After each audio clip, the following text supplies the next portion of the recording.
नमस्कार दोस्तों, आपका स्वागत है आपके अपने चैनल स्टडी वाइन्स ऑफिशियल पर। तो आज की इस वीडियो में हम दक्षिण भारत के इतिहास का सेकंड पार्ट देखेंगे। इसे पिछली वीडियो में हमने दक्षिण भारत के इतिहास का फर्स्ट पार्ट देखा था, जिसमें हमने संगम काल के बारे में पढ़ा था। अगर आपने उस वीडियो को नहीं देखा तो हिस्ट्री की प्लेलिस्ट में जाकर जरूर देख लेना। आज की इस वीडियो में हम दक्षिण भारत के इतिहास का सेकंड पार्ट देखेंगे। पहले हम पूरी थ्योरी को अच्छे से पढ़ेंगे और लास्ट में प्रीवियस ईयर क्वेश्चन भी कवर करेंगे। तो पहले आप वीडियो को पूरा एंड तक देखें और लास्ट में प्रीवियस ईयर क्वेश्चन जरूर अटेम्प्ट करें। तो चलिए बिना देरी किए हुए वीडियो को शुरू करते हैं। तो चलिए वीडियो की शुरुआत करते हैं। तो इसे पिछली वीडियो में मैंने आपको बताया था कि जो दक्षिण भारत का इतिहास है इसे दो भागों में विभाजित किया गया है। पहला संगम काल और दूसरा दक्षिण भारत के अन्य राजवंश। तो संगम काल में मैंने आपको चेर वंश, चोल वंश और पांड्य वंश के बारे में पढ़ाया था। आज हम जो दक्षिण भारत के अन्य राजवंश हैं उनके बारे में पढ़ेंगे। तो दक्षिण भारत के अन्य प्रमुख राजवंशों में मुख्यतः चार वंश हैं: पल्लव वंश, चालुक्य वंश, राष्ट्रकूट वंश और चोल वंश। चोल वंश हमने संगम काल में भी पढ़ा था। मैंने आपको बताया था कि दोबारा 9वीं शताब्दी में फिर से चोल राजाओं का उदय होता है। तो देखिए, पल्लव वंश, चालुक्य वंश। तो जो चालुक्य वंश है इसकी आगे तीन शाखाएं हैं: वातापी चालुक्य, वेंगी चालुक्य और कल्याणी चालुक्य। उसके बाद राष्ट्रकूट वंश और चोल वंश।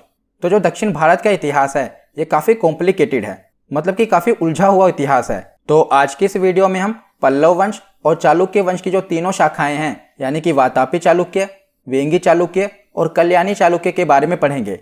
इसे नेक्स्ट वीडियो में हम राष्ट्रकूट वंश और चोल वंश के बारे में पढ़ेंगे, क्योंकि अगर हम सभी को एक साथ पढ़ेंगे तो काफ़ी कॉम्प्लिकेटेड हो जाएगा। इसीलिए पहले हम पल्लव वंश और चालुक्य वंश की तीनों शाखाओं को आज कवर कर लेंगे। नेक्स्ट वीडियो में हम राष्ट्रकूट वंश और चोल वंश के बारे में पढ़ेंगे। तो अगर आप मैप में देखें तो ये देखिए, ये है पल्लव वंश जो कि आंध्र प्रदेश वाला एरिया है। ये बीच में आप देख रहे हैं, ये है राष्ट्रकूट वंश, यहाँ पर शासन था। और बाकी का ये तीनों हैं जो कि चालुक्य वंश की तीनों शाखाएं हैं। पहला है वातापी चालुक्य। तो जिन चालुक्यों ने वातापी को अपनी राजधानी बनाया वो कहलाए वातापी चालुक्य। दूसरे हैं कल्याणी चालुक्य। तो जिन्होंने कल्याणी को अपनी राजधानी बनाया वो कहलाए कल्याणी चालुक्य। और तीसरे हैं वेंगी चालुक्य। जिन्होंने वेंगी को अपनी राजधानी बनाया वो कहलाए वेंगी चालुक्य। तो चालुक्यों की तीन शाखाएं हैं: वातापी चालुक्य, कल्याणी चालुक्य और वेंगी चालुक्य। और बीच में है ये राष्ट्रकूट वंश, जिसके बारे में हम अगली वीडियो में पढ़ेंगे। और नीचे ये जो आंध्र प्रदेश वाला एरिया है वो है पल्लव वंश, और उसके नीचे जो केरल वाला एरिया है ये है चोल वंश। तो चोल वंश और राष्ट्रकूट वंश के बारे में हम नेक्स्ट वीडियो में देखेंगे। अभी हम देखते हैं पल्लव वंश के बारे में। तो पल्लव वंश का इतिहास 575 ईस्वी से लेकर 897 ईस्वी तक रहा है। तो पल्लव वंश के संस्थापक कौन थे? सिंह विष्णु ये इसके संस्थापक थे। और पल्लव वंश की राजधानी कौन सी थी?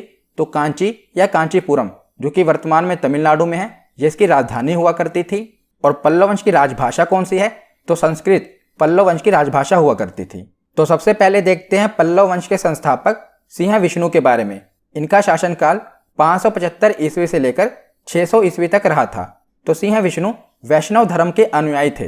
तो ज़्यादातर जो दक्षिण भारत के राजा थे ना, ये दो ही धर्म के अनुयायी हुआ करते थे, या तो वैष्णव धर्म या शैव धर्म। तो वैष्णव धर्म यानी कि जो भगवान विष्णु के उपासक थे, और शैव धर्म जो भगवान भोले शंकर के उपासक हुआ करते थे। तो ज़्यादातर दक्षिण भारत के राजा दो ही धर्म के अनुयायी हुआ करते थे। तो जो सिंह विष्णु थे ये वैष्णव धर्म के अनुयायी थे। और सिंह विष्णु के दरबार में भारवी नाम का लेखक रहा करता था। कीर्ता अर्जुनियम की रचना की थी। इंपॉर्टेंट है, याद रखिएगा कि कीर्ता अर्जुनियम ग्रंथ की रचना किसने की थी? भारवी, जो कि सिंह विष्णु के दरबार का लेखक था। उसके बाद है कि सिंह विष्णु के ही शासनकाल में मामलपुर में वराह मंदिर का निर्माण हुआ था। वेरी इंपॉर्टेंट, अभी पूछा भी जाता है कि तमिलनाडु में जो मामलपुर में वराह मंदिर है इसका निर्माण किसके शासनकाल में हुआ था? तो सिंह विष्णु के शासनकाल में हुआ था। और सिंह विष्णु एक महान प्रतापी शासक था जिसने चेर, चोल और पांड्य वंश के राजाओं को युद्ध में पराजित किया था। तो ये था सिंह विष्णु के बारे में। अब हम आगे देखते हैं इसके अगले शासक महेंद्र वर्मन प्रथम। तो देखिए, वैसे तो दक्षिण भारत के इतिहास में देखें तो बहुत से राजा हुए थे, तो हमें सभी तो नहीं पढ़ने। तो मैं आपको जो महत्वपूर्ण राजा है ना, जो कि प्रीवियस ईयर में पूछे गए हैं, उन्हीं के बारे में पढ़ाऊंगा। मतलब कि हमें सब नहीं पढ़ना, सब याद भी आप नहीं रख पाओगे। तो जो एग्जाम में पूछा जाता है बस हम उतना ही पढ़ेंगे, इतना ही आपको याद रखना है। अगर आप सबके बारे में पढ़ेंगे तो एक एक वंश में बहुत से राजा हुए हैं, आप सबको याद नहीं रख पाओगे। तो इससे अच्छा है कि जो प्रीवियस ईयर में पूछे गए हैं वही पढ़ लीजिए। अगर उससे बाहर भी आए तो आप कितने राजाओं को याद करोगे। तो ज़्यादातर जो इंपॉर्टेंट राजा हैं वो मैंने कवर किए हैं प्रीवियस ईयर क्वेश्चन को देखकर। तो ये सभी राजा इंपॉर्टेंट हैं। तो सिंह विष्णु के बाद उनका पुत्र महेंद्र वर्मन प्रथम अगला शासक बना पल्लव वंश का। तो सिंह विष्णु के बाद उसका पुत्र महेंद्र वर्मन प्रथम अगला शासक बना। और महेंद्र वर्मन एक महान कवि एवं संगीतज्ञ था। तो ये एक महान कवि था और इसने मत्त विलास प्रहसन नामक हास्य ग्रंथ की रचना की थी, जो कि पल्लव काल की प्रमुख रचना है। बहुत बार एग्जाम में पूछा गया है कि मत्त विलास प्रहसन ये किसकी रचना है। तो ये महेंद्र वर्मन प्रथम की रचना है, याद रखिएगा। और शुरुआत में जो ये महेंद्र वर्मन प्रथम था ये जैन धर्म का अनुयायी था, पर बाद में तमिल संत अप्पर के प्रभाव में आकर इसने शैव धर्म अपना लिया था। पहले ये जैन धर्म का अनुयायी था, पर बाद में इसने शैव धर्म अपना लिया था। और महेंद्र वर्मन के शासनकाल में चालुक्य नरेश पुलकेशिन द्वितीय ने आक्रमण किया था और पल्लव शासक महेंद्र वर्मन को युद्ध में पराजित कर दिया था। आगे हम पढ़ेंगे चालुक्य वंश के बारे में। तो चालुक्य वंश का एक शासक था पुलकेशिन द्वितीय, उसने महेंद्र वर्मन प्रथम को हरा दिया था और यहीं से पल्लवों और चालुक्यों के बीच में युद्ध की शुरुआत हुई थी। आगे हम देखेंगे कि पुलकेशिन द्वितीय ने महेंद्र वर्मन को हरा दिया था। तो ये जो महेंद्र वर्मन था ये किससे हार गया था? पुलकेशिन द्वितीय से। और यहीं से क्या हुआ था कि पल्लवों और चालुक्यों के बीच में युद्ध की शुरुआत हो गई थी। तो महेंद्र वर्मन के बाद अगला शासक बना नरसिंह वर्मन प्रथम। तो पूरे पल्लव वंश का सबसे शक्तिशाली शासक नरसिंह वर्मन प्रथम था। इसने चालुक्य शासक पुलकेशिन द्वितीय को युद्ध में पराजित कर दिया। अभी हमने पीछे पढ़ा था ना कि इसके पिता थे महेंद्र वर्मन प्रथम, उनको पुलकेशिन द्वितीय ने पराजित कर दिया था। उनका बदला इनके पुत्र ने ले लिया, नरसिंह वर्मन प्रथम ने। इसने क्या किया कि पुलकेशिन द्वितीय को युद्ध में हरा दिया और उसकी राजधानी थी वातापी, उसको जीतकर नरसिंह वर्मन ने वातापी कोंड की उपाधि धारण की। कोंड यानी कि विजेता। तो वातापी को इसने जीता, इसीलिए इसने उपाधि धारण की वातापी कोंड। इसके पिता को पुलकेशिन द्वितीय ने हराया था और इसने पुलकेशिन द्वितीय को ही हरा दिया। और महाबलीपुरम के जो रथ मंदिर हैं उनका निर्माण नरसिंह वर्मन प्रथम ने ही करवाया था। वेरी वेरी इंपॉर्टेंट, कई बार एग्जाम में पूछा गया है कि महाबलीपुरम के रथ मंदिरों का निर्माण किसने करवाया था। तो महाबलीपुरम के रथ मंदिरों का निर्माण किसने करवाया था? नरसिंह वर्मन प्रथम ने करवाया था। याद रखिएगा, ये इंपॉर्टेंट है। ज्यादातर एग्जाम में तो ये पूछा जाता है कि जो महाबलीपुरम के रथ मंदिर हैं इसका निर्माण किस वंश ने करवाया। तो पल्लव वंश ने करवाया। अगर शासक पूछ लिया जाए तो शासक है नरसिंह वर्मन प्रथम, अगर वंश पूछा जाए तो वंश है पल्लव वंश, याद रखिएगा। उसके बाद अगला महत्वपूर्ण शासक बना पल्लव वंश का नरसिंह वर्मन द्वितीय। इसका शासनकाल शांति का शासनकाल माना जाता है, क्योंकि इसने कोई ज्यादातर युद्ध नहीं किया, इसीलिए इसका जो शासनकाल रहा ये शांति का शासनकाल माना जाता है। और इसके शासनकाल में स्थापत्य कला का भरपूर विकास देखने को मिला है। और इसके शासनकाल में जो एक मंदिर बना है जो कि आपके एग्जाम में बहुत बार पूछा गया है, उसका नाम है कैलाशनाथ मंदिर, जिसे राज सिद्धेश्वर मंदिर भी कहा जाता है। कैलाशनाथ मंदिर को ही राज सिद्धेश्वर मंदिर कहा जाता है। और कई बार एग्जाम में आपसे पूछा गया है कि राज सिद्धेश्वर मंदिर या कैलाशनाथ मंदिर किसने बनवाया था। तो ये नरसिंह वर्मन द्वितीय ने बनवाया था।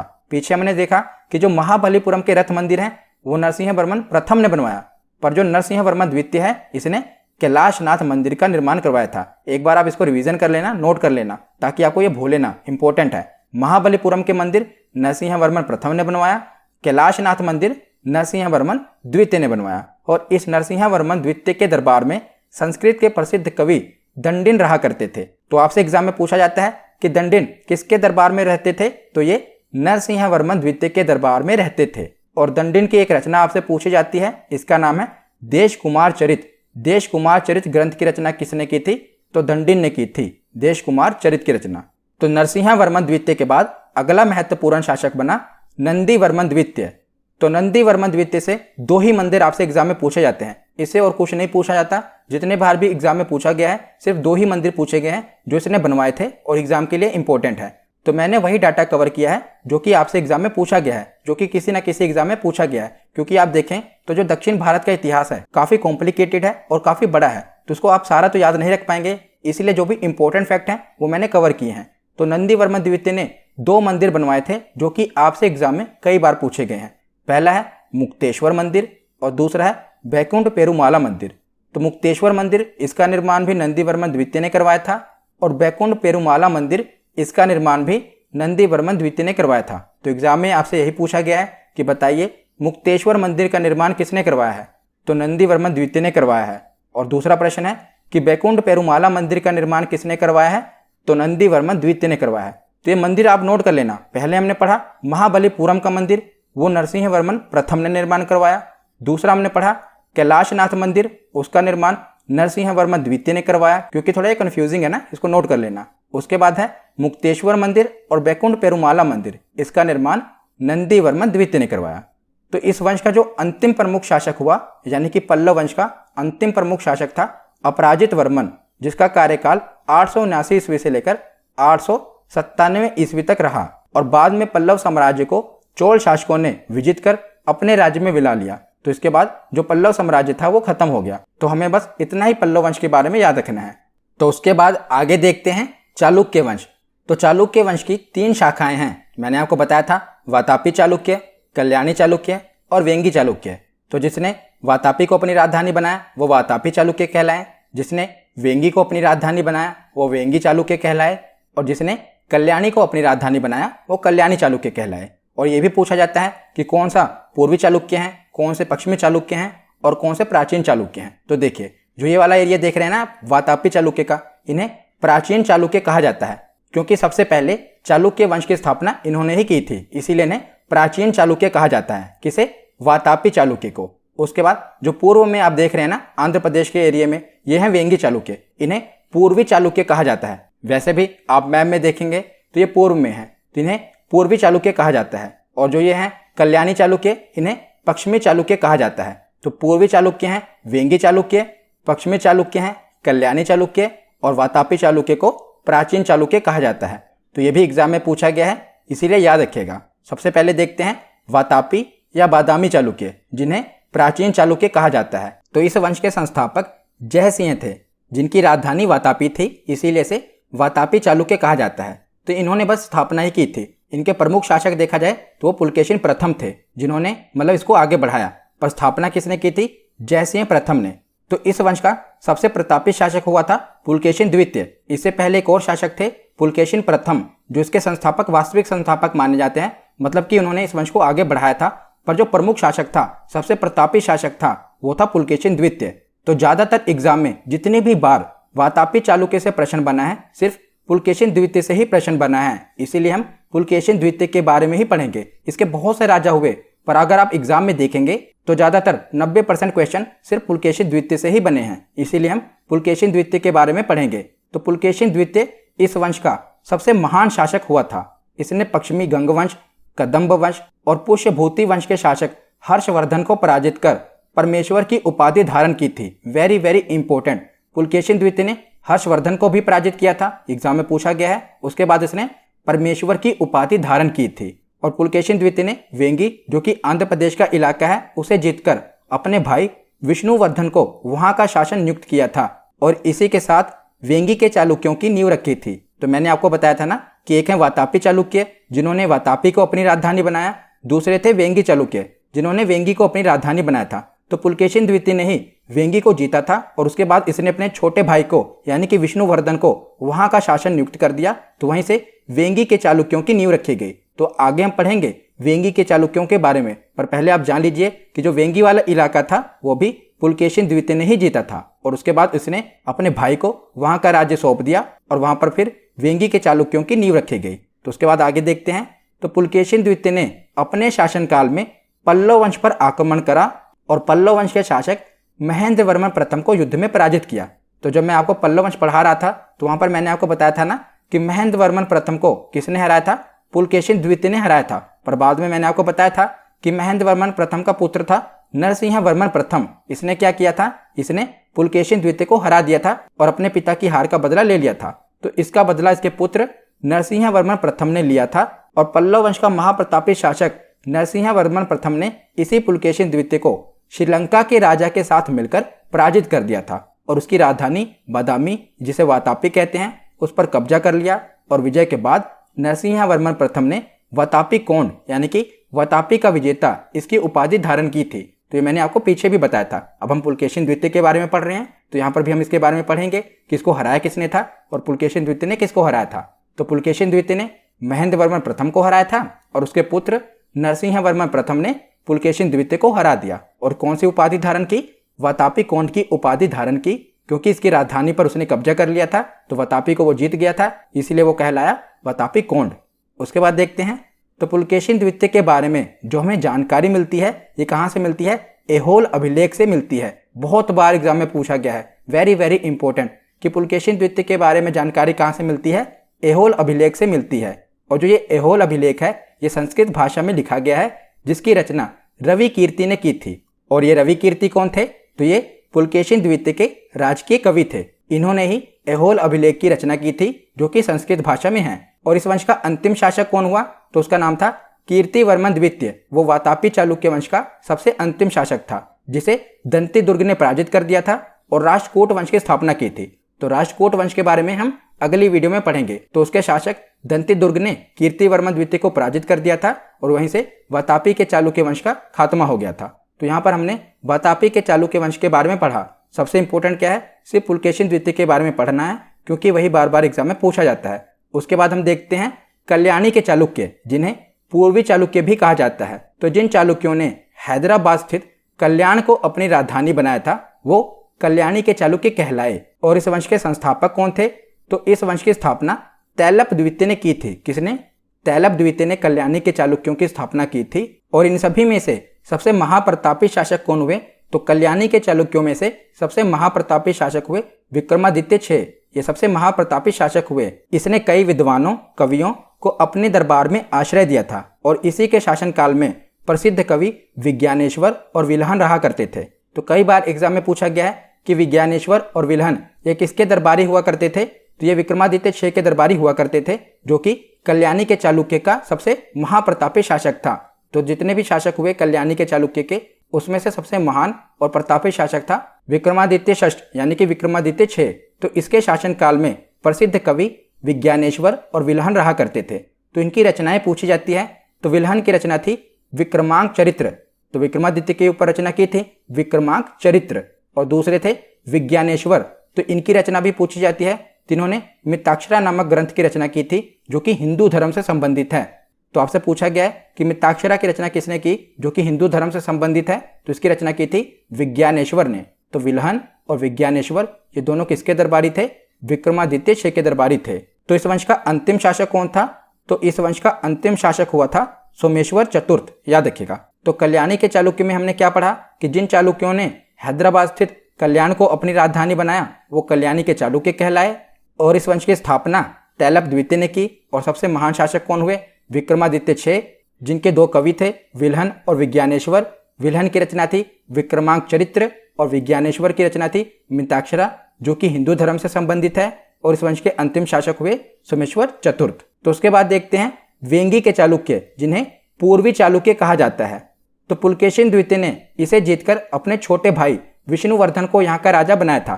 तो मैंने पीछे आपको पढ़ाया था ना कि जो पुलकेशिन द्वितीय था वातापी चालुक्य का सबसे महान शासक, उसने क्या किया था? वेंगी को जीतकर अपने भाई को यहाँ का शासक बना दिया था। किसको? विष्णुवर्धन को। तो वो यहाँ का संस्थापक बन गया और इसने अपनी राजधानी वेंगी को बनाया, इसीलिए इसे वेंगी के चालुक्य कहा जाता है। और इसी विष्णुवर्धन की पत्नी आयना महादेवी ने विजयवाड़ा में जैन मंदिरों का निर्माण करवाया था। वेरी वेरी इंपॉर्टेंट, कई बार एग्जाम में पूछा गया है कि विजयवाड़ा के जैन मंदिरों का निर्माण किसने करवाया था? तो इसका निर्माण विष्णुवर्धन की पत्नी आयना महादेवी ने करवाया था। और इस वंश का सबसे महाप्रतापी शासक कौन हुआ? तो उसका नाम था विजयादित्य तृतीय। इसने स्वयं को दक्षिणापथ का सबसे महानतम शासक घोषित किया था। किसने? विजयादित्य तृतीय ने अपने आप को दक्षिणापथ का सबसे महानतम शासक घोषित किया था। तो ये जो वेंगी का चालुक्य वंश था, इसमें कोई ज्यादा महान शासक नहीं हुआ। तो ये सबसे कमजोर शाखा थी चालुक्यों की। जितने भी हमने 3 शाखाएं पढ़ी है ना, उसमें से सबसे कमजोर शाखा थी वेंगी के चालुक्य। इसमें कोई ज्यादातर महान शासक देखने को नहीं मिला। तो हमने वेंगी के चालुक्य में क्या पढ़ा कि पुलकेशिन द्वितीय ने इसे जीतकर अपने छोटे भाई विष्णुवर्धन को इसे सौंप दिया था। तो विष्णुवर्धन यहाँ का संस्थापक कहलाया। उसने वेंगी को अपनी राजधानी बनाया, इसीलिए इसे वेंगी का चालुक्य कहा जाता है। और पूर्वी चालुक्य भी इसे कहते हैं। और विष्णुवर्धन की पत्नी आयना महादेवी ने विजयवाड़ा में जैन मंदिरों का निर्माण करवाया था, जो कि आपके लिए इंपॉर्टेंट है। और इस वंश का जो महानतम शासक हुआ था उसका नाम था विजयादित्य तृतीय, जिसने अपने आप को दक्षिणापथ का सबसे महानतम शासक घोषित किया था। और मैंने आपको बता ही दिया कि वेंगी के चालुक्य ये सबसे कमजोर शाखा थी चालुक्यों की, और इस शाखा में कोई भी प्रतापी शासक नहीं हुआ। तो यहाँ पर हमारा थ्योरी सेक्शन कंप्लीट होता है। हमने चालुक्यों के बारे में और पल्लवों के बारे में पढ़ लिया। अब हम प्रीवियस ईयर क्वेश्चन देखते हैं। तो पहला प्रश्न है कि ऐहोल प्रशस्ति का रचयिता रवि कीर्ति किस चालुक्य शासक का दरबारी कवि था। तो मैंने आपको बताया था कि जो ऐहोल अभिलेख है इससे किसके बारे में जानकारी मिलती है, तो पुलकेशिन द्वितीय के बारे में जानकारी मिलती है। ऑप्शन बी इसका सही जवाब होगा। अगला प्रश्न है सूची 1 को सूची 2 से सुमेलित कीजिए। तो सूची 1 में राज्य और राजवंश दिए हुए हैं और सूची 2 में उनकी राजधानी दी हुई है। तो आपको बताना है कि कौन से राज्य की कौन सी राजधानी थी। तो पहला है प्राचीनतम चालुक्य। तो मैंने आपको बताया था कि प्राचीनतम चालुक्य वंश कौन सा था, वातापी चालुक्य। तो वातापी चालुक्य की राजधानी कौन सी थी, तो वातापी वदामी लिखा हुआ है। तो वातापी चालुक्यों की राजधानी वातापी ही थी, जो कि वर्तमान में कर्नाटक में है। दूसरा है पूर्वी चालुक्य। तो पूर्वी चालुक्य मैंने आपको बताया था वेंगी वाले चालुक्य थे, तो इनकी राजधानी है वेंगी। वैसे भी आंध्र प्रदेश पूर्व की ओर है। और तीसरे हैं पश्चिमी चालुक्य। तो पश्चिमी चालुक्यों की राजधानी कल्याणी थी। तो ये तो आमने सामने ही दिए हुए हैं। तो ऑप्शन ए इसका सही जवाब होगा। ए का 1, बी का 2 और सी का 3। अगला प्रश्न है कि सूची 1 को सूची 2 से सुमेलित कीजिए। तो सूची 1 में राज्य दिए हुए हैं और सूची 2 में उनके संस्थापक दिए हुए हैं। तो आपको इसका मेल करना है। तो पहला है वातापी के चालुक्य। तो वातापी के चालुक्य के संस्थापक कौन थे, तो जयसिंह इसके संस्थापक थे। दूसरा है वेंगी के चालुक्य। तो छोटे भाई को सौंपा था, उसका नाम क्या था, विष्णुवर्धन। तीसरा है कल्याणी के चालुक्य।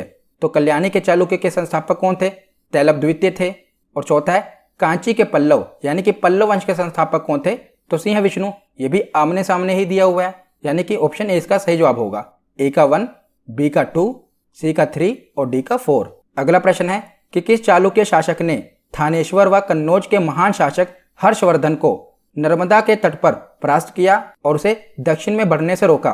तो हर्षवर्धन को किसने पराजित किया था, मैंने आपको बताया था ना। उसके बाद परमेश्वर की उपाधि भी धारण की थी। तो इसका सही जवाब क्या है, ऑप्शन बी पुलकेशिन द्वितीय। पुलकेशिन द्वितीय ने हर्षवर्धन को पराजित किया था और परमेश्वर की उपाधि भी धारण की थी। अगला प्रश्न है कि चालुक्य वंश का सर्वाधिक प्रसिद्ध शासक कौन था। तो मैंने आपको बताया था कि पूरे चालुक्य वंश में देखा जाए तो सबसे प्रसिद्ध शासक हुआ है पुलकेशिन द्वितीय। तो इसका सही जवाब क्या होगा, ऑप्शन डी। अगला प्रश्न है कि महाबलीपुरम जो कि एक मुख्य नगर है, वह कला में किन शासकों की रुचि को दर्शाता है। तो महाबलीपुरम के रथ मंदिर किन शासकों ने बनाए थे, इसका सही जवाब क्या है, तो इसका सही जवाब है पल्लव वंश। मैंने आपको बताया था ना कि पल्लव वंश ने महाबलीपुरम के रथ मंदिरों का निर्माण करवाया था। अगला प्रश्न है कि मत्त विलास प्रहसन इस नाटक के रचयिता कौन थे। तो मत्त विलास प्रहसन इस नाटक के रचयिता थे महेंद्र वर्मन प्रथम। ऑप्शन ए इसका सही जवाब होगा। अगला प्रश्न है कि किस मंदिर को राजसिंहेश्वर या राजसिद्धेश्वर मंदिर भी कहा जाता है। तो बताइए किस मंदिर को राजसिद्धेश्वर मंदिर कहा जाता है। तो इसका सही जवाब है कांची का कैलाशनाथ मंदिर, इसे राजसिद्धेश्वर मंदिर भी कहा जाता है। अगला प्रश्न देखते हैं। तो अगला प्रश्न है कि विक्रामचरित का रचयिता विल्हन और मिताक्षरा के रचयिता विज्ञानेश्वर ये किसके संरक्षण के शासक थे। तो ये किसके दरबारी थे, तो ये विक्रमादित्य 6 के दरबारी थे। ऑप्शन बी इसका सही जवाब होगा। आज का आखिरी प्रश्न है कि मिताक्षरा की विषय वस्तु है, ये आयुर्वेद की विषय वस्तु है, खगोल की विषय वस्तु है, काव्य शास्त्र की विषय वस्तु है या हिंदू पारिवारिक विधि संहिता है। तो मैंने आपको बताया था कि हिंदू धर्म से संबंधित है। तो इसका सही जवाब क्या होगा, ऑप्शन डी। तो आज की ये वीडियो यहीं पर खत्म होती है। कैसी लगी ये वीडियो